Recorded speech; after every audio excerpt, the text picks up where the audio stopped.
Hello friends. आज हम लोग इस वीडियो में धातु और उसके निष्कर्षण यानी कि मेटल और मेटलर्जी को डिस्कस करने वाले हैं, जो बहुत ही इंपॉर्टेंट है और बहुत सारे एग्जाम में इससे क्वेश्चंस देखने को मिलते हैं। तो चलिए फ्रेंड्स शुरू करते हैं। पहले हम लोग समझेंगे कि धातु होता क्या है, धातु किसको बोलते हैं, ठीक है, यानी कि मेटल। तो मेटल होता है these are the substance which are electropositive in nature, they have tendency to lose electrons. मतलब कि वे सब्सटेंस जो इलेक्ट्रॉन त्याग करके धनायन बनाने की जो प्रवृत्ति रखते हैं, नेचर रखते हैं, उसी को हम लोग बोलते हैं धातु। ठीक है फ्रेंड्स। नेक्स्ट इसका पॉइंट है दे जनरली हैव 1, 2 और 3 electrons in their outer most orbit.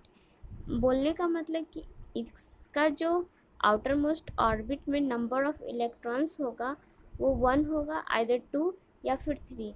ये धातु का पहचान है कि उसका जो भी धातु होंगे उसके आउटर मोस्ट ऑर्बिट में 1, 2 या फिर 3 इलेक्ट्रॉन्स प्रेजेंट होंगे। ठीक है फ्रेंड्स। अब हम लोग धातु यानी कि मेटल्स के कुछ प्रॉपर्टीज़ को देख लेते हैं जो बहुत ही इंपॉर्टेंट है। फर्स्ट है यहाँ पे डक्टाइल, सेकेंड है मेलेबल, थर्ड है good conductor of electricity, fourth है good conductors of heat, five है शाइनी, सिक्स है high melting points and boiling points, seven है हाई डेंसिटी एंड एट है स्ट्रेंथ।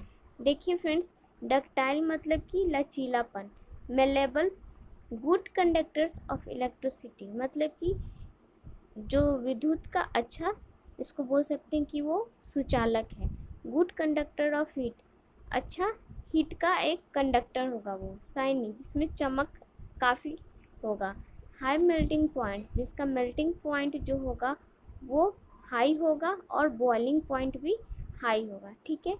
हाई डेंसिटी यानी कि घनत्व उसका सबसे ज़्यादा होगा और स्ट्रेंथ यानी कि उसका मजबूती भी ज़्यादा होगा। ठीक है फ्रेंड्स। कुछ और पॉइंट्स हैं उसके प्रॉपर्टी से रिलेटेड जिसको हम लोग देख लेते हैं। धातुओं का जो घनत्व होता है उच्च होता है तथा ये विद्युत का सुचालक होता है। अभी बोले कि इसका डेंसिटी क्या होता है, हाई होता है, और ये विद्युत का क्या होता है, सुचालक होता है। एक अपवाद है यहाँ पे सीसा, यानी कि लेड जो होता है वो धातु होते हुए भी वो सुचालक नहीं बल्कि विद्युत का कुचालक होता है। ठीक है फ्रेंड्स। यहाँ पे इसका क्रम देख सकते हैं। सबसे ज़्यादा जो घनत्व होता है वो प्लेटिनियम का होता है और सबसे कम डेंसिटी यहाँ पे तांबा का होता है। ठीक है फ्रेंड्स। नेक्स्ट है धातुआं जो होती है वो तन्य होती हैं, अर्थात इसे खींचकर लंबी तार बनाई जा सकती है, यानी ये डक्टाइल नेचर का होता है। ठीक है फ्रेंड्स। तन्यता का क्रम जो होता है, सबसे ज़्यादा तन्य हम लोगों को पता है सोना यानी कि ऑरम होता है जिसको AU से डिनोट करते हैं, और सबसे कम जो होता है वो कॉपर होता है डक्टाइल नेचर में।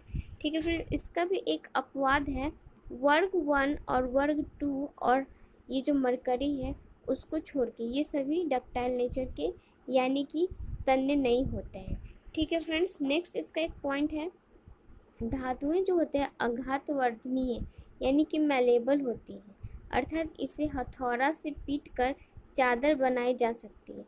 ये ऐसा होता है धातु नेचर का जिसको पीट पीट के हम लोग चादर भी बना देते हैं। अधातवर्णीय का जो क्रम होता है वो सबसे ज़्यादा किसका होता है, सोना का, और सबसे कम होता है फ्रेंड्स एजी का।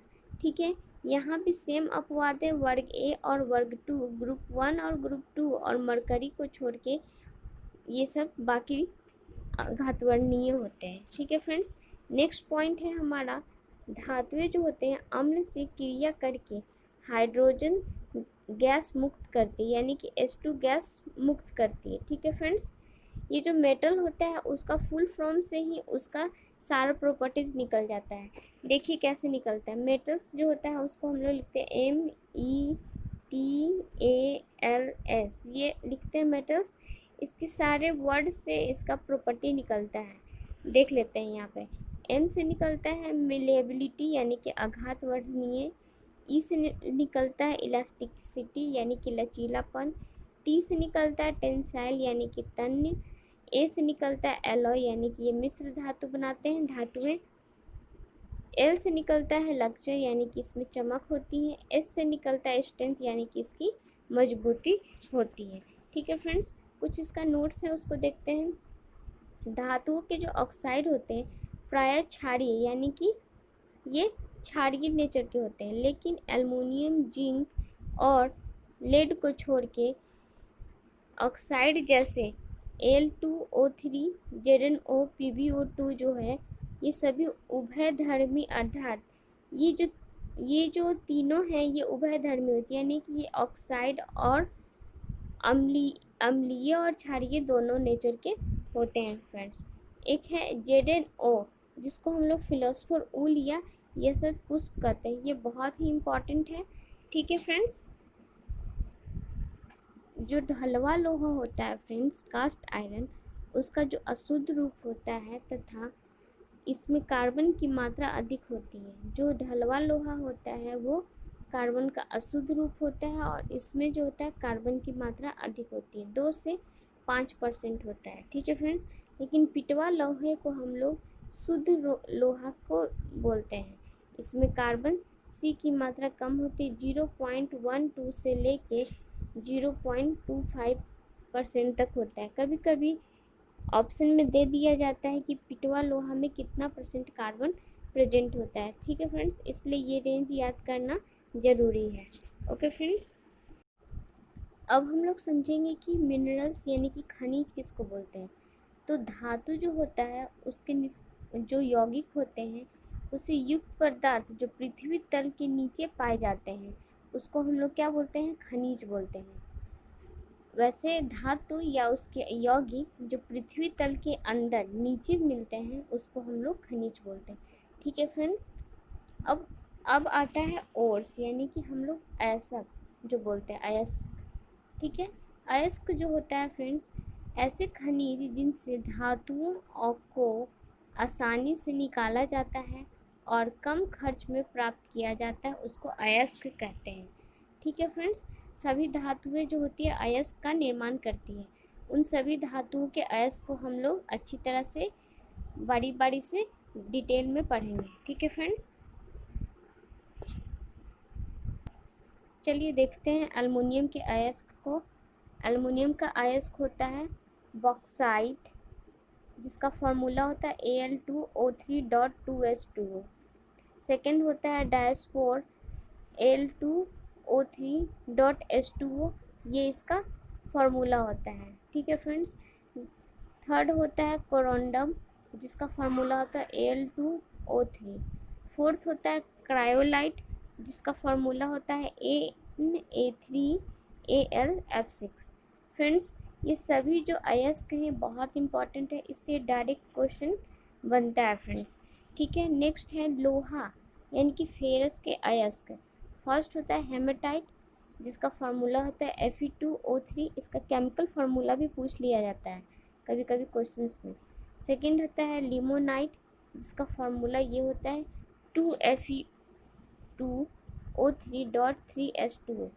ठीक है, थर्ड होता है मैग्नेटाइट जिसका फार्मूला होता है Fe3O4। फोर्थ होता है सीडेराइट जिसका फार्मूला होता है FeCO3। लास्ट है आयरन पायराइट्स जो बहुत ही इंपॉर्टेंट है जिसका फार्मूला होता है FeS2। ठीक है फ्रेंड्स, नेक्स्ट हम लोग कॉपर के अयस्क को देखते हैं। कॉपर के 3 अयस्क होते हैं। फर्स्ट होता है कॉपर पायराइट्स जिसको हम लोग लिखते हैं CuFeS2। सेकेंड होता है क्यूपराइट यानी कि रूबी कॉपर या कॉपर ग्लास जिसको हम लोग Cu2S लिखते हैं। थर्ड होता है मैलेकाइट जिसको हम लोग CuOH(CO3) लिखते हैं फ्रेंड्स। नेक्स्ट अब हम लोग पढ़ेंगे सिल्वर के अयस्क। सिल्वर के अयस्क जो होते हैं वो 2 होते हैं। फर्स्ट होता है आर्जेंटाइन या सिल्वर ग्लास जिसको हम लोग Ag2S लिखते हैं। सेकंड होता है हॉर्न सिल्वर HgCl, ये बहुत ही इम्पॉर्टेंट होता है फ्रेंड्स। हॉट सिग्नल से बहुत सारे क्वेश्चंस देखने को मिल गए हैं।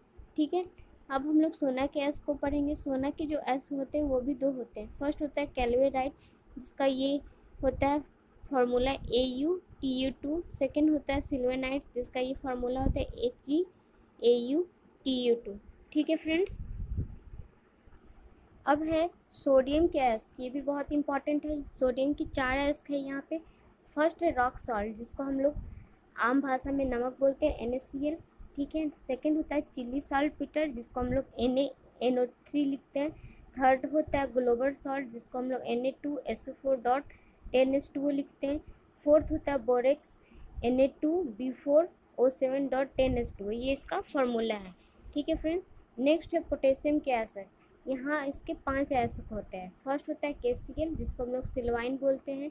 सेकेंड होता है कार्नेलाइट जिसको हम लोग KCl.MgCl2.6H2O लिखते हैं। थर्ड होता है फेल्सिपार जिसको हम लोग KlSiO3O8 लिखते हैं। फोर्थ होता है सॉल्टपीटर जिसको हम लोग KNO3 लिखते हैं। 5 होता है लास्ट काइनाइट जिसको हम लोग KCl.MgSO4.3H2O लिखते हैं। ठीक है फ्रेंड्स। नेक्स्ट हम लोग पढ़ते हैं मैग्नीशियम के एस। मैग्नीशियम के भी यहाँ 3 एस दिए गए हैं। फर्स्ट होता है मैग्नेसाइट जिसको हम लोग MgCO3 लिखते हैं। सेकेंड होता है डोलोमाइट जिसको हम लोग MgCO3CaCO3 लिखते हैं। थर्ड होता है इप्सम सॉल्ट, ये भी बहुत इंपॉर्टेंट है फ्रेंड्स, इप्सम सॉल्ट भी बहुत बार पूछे गया है। ठीक है, MgSO4.7H2O को हम लोग बोलते हैं इप्सम सॉल्ट, ये बहुत ही इंपॉर्टेंट क्वेश्चन है। ठीक है फ्रेंड्स। लास्ट है यहाँ पे कैल्शियम के एस। कैल्शियम के जो एस थे यहाँ 5 दिए गए हैं। फर्स्ट होता है लाइमस्टोन जिसको हम लोग मार्बल या चॉक बोलते हैं, CaCO3 लिखते हैं। ठीक है, कैल्शियम कार्बोनेट बोलते हैं इसको। सेकेंड है जिप्सम जिसको हम लोग CaSO4.2H2O बोलते हैं। जिप्सम भी बहुत बार पूछा गया है फ्रेंड्स एग्जाम में। ठीक है। थर्ड है फ्लोस्पार जिसको हम लोग CaFO2 बोलते हैं। फोर्थ है रॉक फॉस्फेट या फॉस्फोराइट जिसको Ca3P4 होल ट्वाइस देखते हैं। लास्ट है फ्लोरेपाइट जिसको हम लोग 3Ca3PO4 का होल ट्वाइस .CaF2 लिखते हैं। ठीक है फ्रेंड्स। नेक्स्ट है बेरियम के एस्क। बेरियम की जो एस्क होते हैं वो 2 होते हैं। फर्स्ट होता है हैवी स्पेयर जिसको हम लोग बोलते हैं बेराइट्स, इसका फार्मूला होता है BaSO4। सेकेंड होता है विदराइट्स जिसको हम लोग BaCO3 लिखते हैं। ठीक है फ्रेंड्स। यहाँ पे जिंक के ऑक्साइड है 3 दिए गए हैं। फर्स्ट है जिंकाइट जिसको हम लोग ZnO बोलते हैं। सेकेंड है जिंक ब्लेड जिसको हम लोग ZnS लिखते हैं। थर्ड है कैलेमाइन जिंक स्पार जो कि बहुत इंपॉर्टेंट है, ZnCO3 इसको लिखा जाता है। लास्ट है यहाँ पे मरकरी यानी कि पारा का एस्क जिसका एक ही एस्क होता है HgS जिसको हम लोग सिनोबार बोलते हैं और ये बहुत ही इम्पॉर्टेंट है फ्रेंड्स। ठीक है। नेक्स्ट है टीन का एस्क।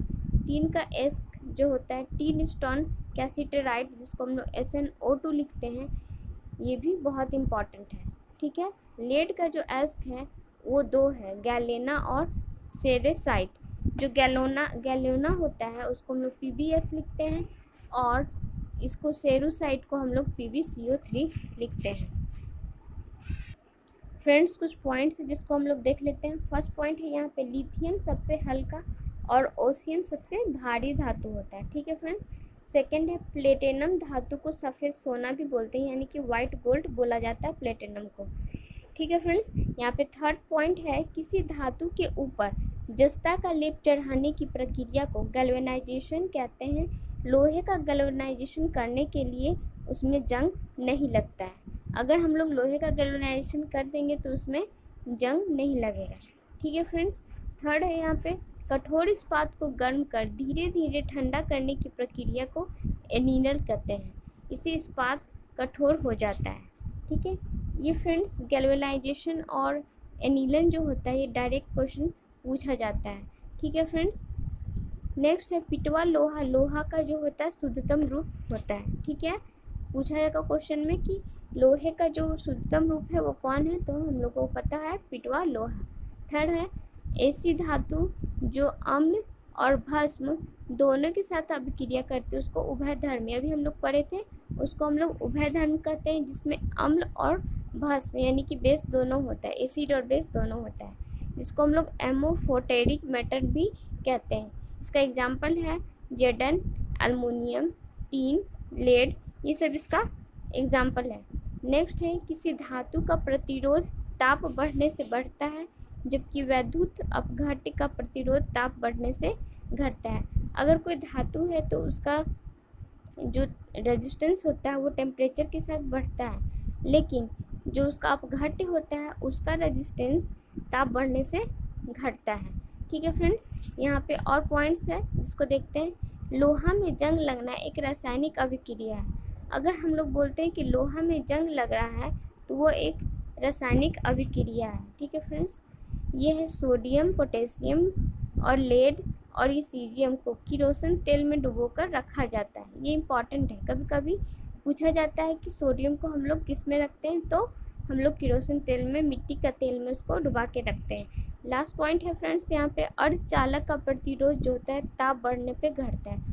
जो सेमीकंडक्टर होता है, अर्धचालक होता है, उसका जो ताप होता है वो प्रतिरोध जो होता है ताप बढ़ने से घटता है। अगर हम लोग टेम्परेचर को बढ़ाते हैं तो उसका जो रेजिस्टेंस है वो घटता है। ठीक है फ्रेंड्स, इस तरह से मेटल और मेटलर्जी का ये चैप्टर यहीं पे कंप्लीट होता है। नेक्स्ट वीडियो में मैं इससे रिलेटेड क्वेश्चंस को डील करूँगी। ठीक है friends, okay friends, thank you.